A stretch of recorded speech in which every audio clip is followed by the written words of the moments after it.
오늘은 2020년 9월 9일 수요일입니다. 평화를 사랑하는 세계인으로 79페이지 펄펄 끓는 불덩이처럼 혼독하겠습니다. 경성학교를 마치고 1941년에 일본으로 유학을 떠났습니다. 일본을 확실하게 알아야 한다는 생각에서 떠난 유학이었습니다. 기차를 타고 부산으로 내려가는데 어찌나 눈물이 쏟아지는지 외투를 뒤집어 쓰고 엉엉 울었습니다.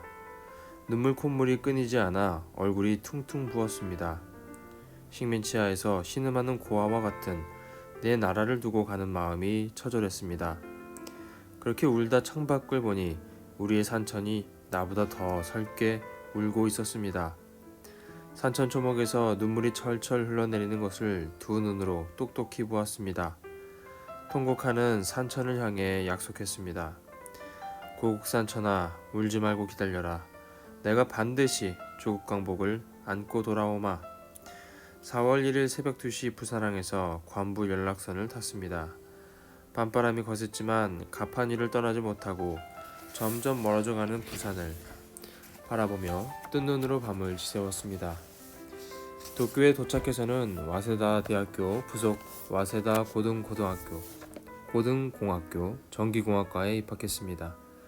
현대과학을 모르고는 새로운 종교 이념을 세울 수 없다는 판단하에 전기과를 택한 것입니다. 수학에 보이지 않는 세계는 종교와 일맥상통하는 면이 있습니다.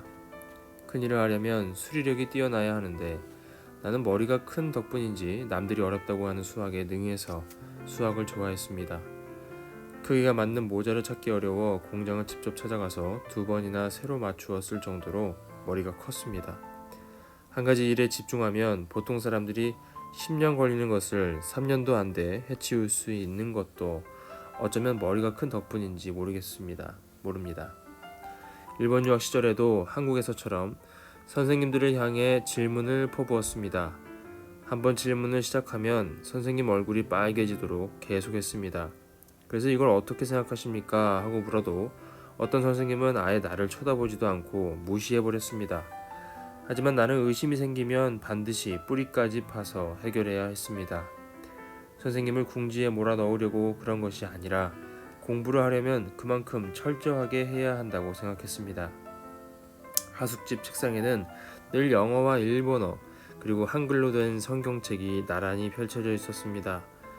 성경의 같은 말씀을 3가지 언어로 읽고 또 읽었습니다.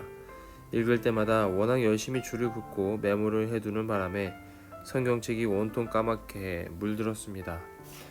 입학하자마자 참석한 한인 유학생회 신입생 환영회에서 나는 조국의 노래를 힘차게 부르며 뜨거운 민족애를 과시했습니다. 일본 경찰이 입회한 자리였음에도 당당하게 불러 젖혔습니다.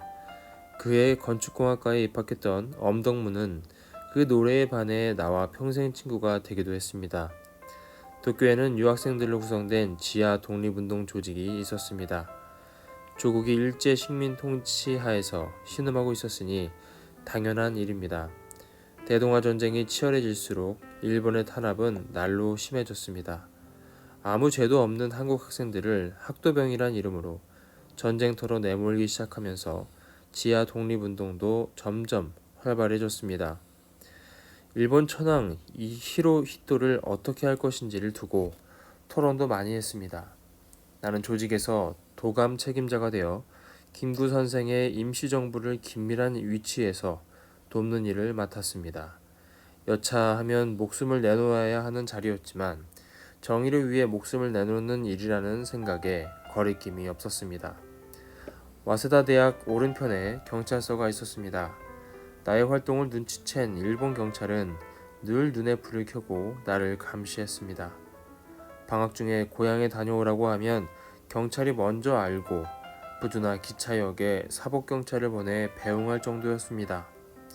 그러니 일본 경찰에게 잡혀가 매를 맞고 고문을 당하고 유치장에 갇히는 일도 부지기수였습니다.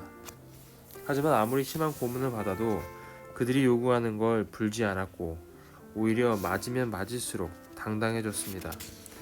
뒤쫓아오는 경찰과 요스가와 다리 난간 위에서 기둥을 빼들고 싸운 적도 있습니다. 당시 나는 펄펄 끓는 불덩어리였습니다.